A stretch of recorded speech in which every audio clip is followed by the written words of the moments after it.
Totoo ba nawawakasan ng Diyos ang mundong ito? Kailan mangyayari ang katapusan ng mundong ito?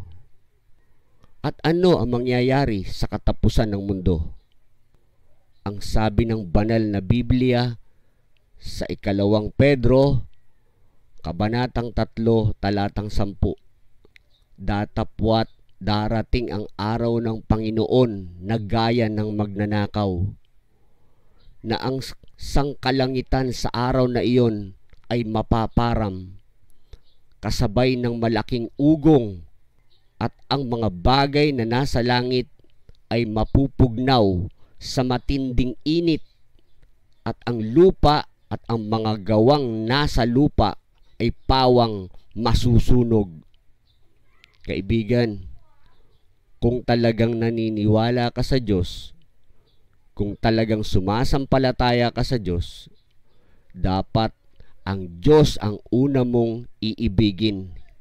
Dapat ang Diyos lang ang iyong sasambahin at wala ng iba.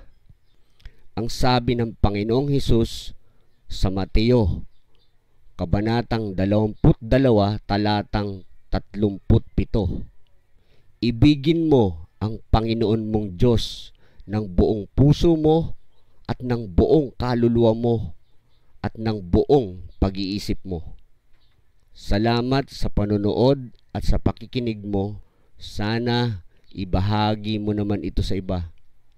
Tandaan mo, kaibigan, mahal ka ng Diyos.